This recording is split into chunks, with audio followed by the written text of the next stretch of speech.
नमस्कार दोस्तों, स्वागत है आपका हमारे YouTube चैनल बिंदास पढ़ाई में। तो आज हम हैं इस चैप्टर के लास्ट पार्ट पे, पार्ट 4 में।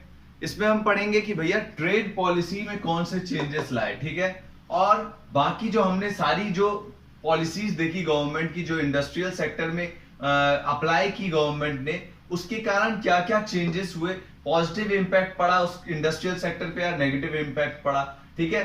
तो ट्रेड पॉलिसी जो थी वो कौन सी अपनाई थी भारत ने? इंपोर्ट सब्स्टिट्यूशन ट्रेड पॉलिसी, ठीक है। इस इंपोर्ट सब्स्टिट्यूशन ट्रेड पॉलिसी में क्या होता है कि भैया यहां पे इंपोर्ट को बिल्कुल ही कम कर दिया जाता है।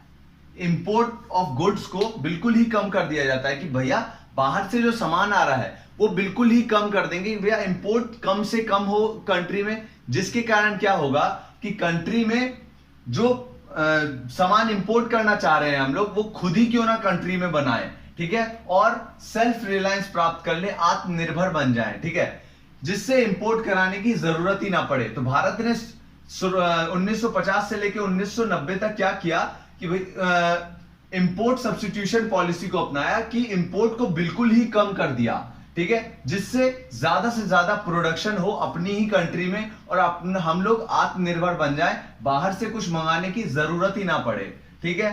और दूसरा इसके पीछे रीजन ये भी था इंपोर्ट सब्स्टिट्यूशन पॉलिसी अपनाने के पीछे कि भाई हमारी जो इंडस्ट्रीज थी, नई नई इंडस्ट्रीज जो थी, वो इतनी ज्यादा केपेबल नहीं थी कि बाहरी कंपटीशन को झेल पाए।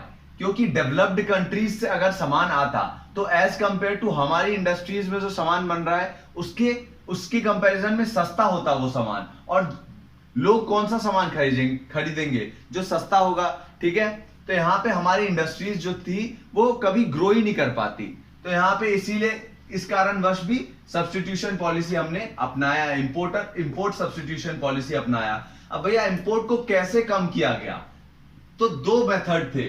टैरिफ को बढ़ा दिया गया, टैरिफ रेट को। टैरिफ रेट मतलब ये होता है कि अगर कुछ बाहर से सामान आ रहा है तो उसके ऊपर जो गवर्नमेंट के द्वारा टैक्स चार्ज किया जाता है उसको बोलते हैं टैरिफ, ठीक है। तो यहाँ पे टैरिफ जो था वो बढ़ा दिया गवर्नमेंट ने, जिसके कारण क्या हुआ कि अगर कोई सामान बाहर से 10 रुपए का आ रहा है तो गवर्नमेंट ने उसके ऊपर 15 रुपए टैरिफ लगा दिया। तो भैया कौन खरीदेगा 25 रुपए का सामान, जबकि उसका असली प्राइस जो है वो 15 रुपए 20 रुपए है। तो लोग किसका सामान खरीदेंगे? हमारे इंडिया में जो प्रोड्यूस हुआ है वही सामान खरीदेंगे, बाहर से जो सामान आ रहा है वो सामान नहीं खरीदेंगे। दूसरा, कोटा सेट कर दिए कि भैया एक लिमिटेड क्वांटिटी सेट कर दी कि इतने ही क्वांटिटी में बाहर से सामान आ सकता है, इससे ज्यादा क्वांटिटी में सामान नहीं आ सकता, गुड्स नहीं आ सकते बाहर से इंपोर्ट होके, ठीक है। तो दो काम किए, टैरिफ रेट बढ़ा दिया और कोटाज सेट कर दिए कि भैया इतना ही सामान आएगा, इससे ज्यादा नहीं आ सकता है। अब क्या चेंजेस आए इंडस्ट्रियल सेक्टर में? इन सारी पॉलिसीज थे। कौन कौन सी पॉलिसीज अपनाई भारत ने? पहली नंबर पे हमने देखा था कि गवर्नमेंट सेक्टर ने अपने हाथ में ले लिया इंडस्ट्रियल सेक्टर को पूरे, क्योंकि प्राइवेट सेक्टर जो था हमारा उतना ज्यादा केपेबल नहीं था, क्योंकि लोगों के पास उतना पैसा ही नहीं था कि वो नई नई इंडस्ट्रीज सेटअप करे। तो गवर्नमेंट सेक्टर ने अपने हाथ में ले लिया सब कुछ और बढ़िया तरीके से आगे बढ़ाया गवर्नमेंट सेक्टर ने, और बहुत ही बढ़िया ग्रोथ कराई इकोनॉमी में। हम आज भी इसको बहुत ज्यादा अप्रिशिएट करते हैं गवर्नमेंट सेक्टर के इस कदम को कि उसने अपने हाथ में ले लिया, जिसके कारण, क्योंकि यहां पे वेलफेयर भी किया गवर्नमेंट ने उस समय में। 1950 से लेकर 1990 के बीच में गवर्नमेंट सेक्टर ने इंडस्ट्रियल सेक्टर में बहुत ज्यादा वेलफेयर किया। कैसे? जैसे कि अगर प्राइवेट सेक्टर सामान बनाता तो वो महंगा सामान बनाता, और महंगे सामान बनाने के कारण क्या होता, जो गरीब थे वो उसको अफोर्ड नहीं कर पाते। लेकिन गवर्नमेंट सेक्टर ने क्या किया, सस्ते में सामान बनाया जिससे गरीबों का भी भला हो सके। भले ही उसमें लॉस भी सहना पड़े गवर्नमेंट सेक्टर को तो कोई बात नहीं, क्योंकि भारत जो था वो बहुत ज्यादा गरीबी से जूझ रहा था, और गरीबी को खत्म करना पहला जो हमारा गोल था वो ये था, गरीबी को खत्म करना था, ठीक है। तो यहाँ पे दूसरा काम क्या किया था भारत ने? रीजनल इक्वालिटी को बढ़ाया था कि भैया इकोनॉमिक जो बैकवर्ड एरिया है उसको आगे बढ़ाने के लिए गवर्नमेंट ने बहुत अच्छा अच्छा चीज किया था कि भैया टैक्स वहां पे कम कर दिया था, टैक्स लेना थोड़ा सा कम, उसमें रियायत बरता था, सब्सिडीज प्रोवाइड की थी उन सारी जगहों पे। तो यहाँ पे रीजनल इक्वालिटी को बढ़ाया, जिसके कारण क्या हुआ कि जो बैकवर्ड एरिया थे वो अब उभर के आगे आ रहे थे और उसको बैकवर्ड एरिया आप डेवलप्ड एरिया में बदलते जा रहे थे, ठीक है।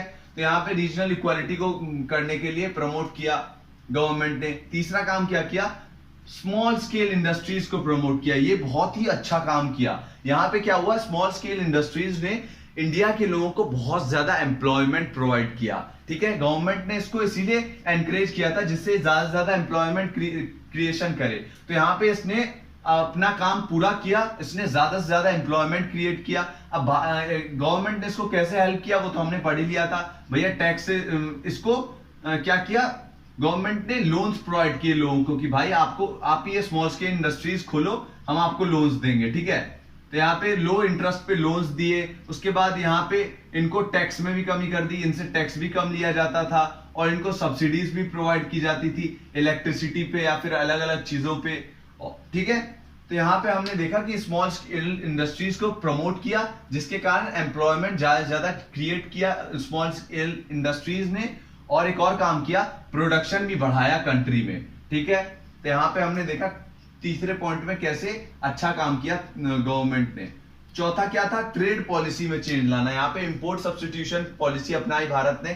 तो ये जो था वो बहुत ही अच्छा काम किया इसने, क्योंकि हमारी जो इंडस्ट्रीज थी वो इतनी ज्यादा केपेबल नहीं थी शुरुआत में कि वो बाहरी कंपटीशन सह पाए। इसलिए भारत ने कौन सी नीति अपनाई, इंपोर्ट सब्स्टिट्यूशन का पॉलिसी अपनाया, जिसके कारण भारत की इंडस्ट्रीज को एक प्रोटेक्शन प्राप्त हुआ। और धीरे धीरे करके मान लीजिए कोई जैसे कि ईगल अपने बच्चे को पैदा करता है और उसको सारे अंडे जो अपने निरीक्षण में रखता है और जब वो चलने लायक हो जाते हैं तब बाहर निकालता है उन सारे चूजों को, ठीक है, या फिर जो बच्चे होते हैं ईगल के उनको। तो यहाँ पे वैसा ही कुछ काम किया इंडियन गवर्नमेंट ने। पहले इंडस्ट्रीज को पाला पोसा, उसके बाद जब वो केपेबल हो गई कि बाहर की मार्केट के साथ कंपटीशन में आ सके तब उन्होंने उसको बाहर निकाल दिया इंडस्ट्रीज को, ठीक है, कंपटीशन में झोंक दिया। तो यहाँ पे हमने देखा कि चारों का कितने फायदे निकले। तो इस वीडियो में केवल इतना ही। यहाँ पे हमने बड़ी आसानी से पूरे चैप्टर को कंप्लीट किया और देखा कि 1950 से लेकर 1990 तक इंडिया ने कैसे स्टेगनेंट इकोनॉमी से अपने आप को एक डेवलप्ड इकोनॉमी में क्रिएट किया, ठीक है। तो धन्यवाद आपका इस वीडियो को देखने के लिए। अगर आपको वीडियो पसंद आई हो तो प्लीज वीडियो को लाइक कीजिए, शेयर करिए एंड चैनल को सब्सक्राइब करिए। धन्यवाद।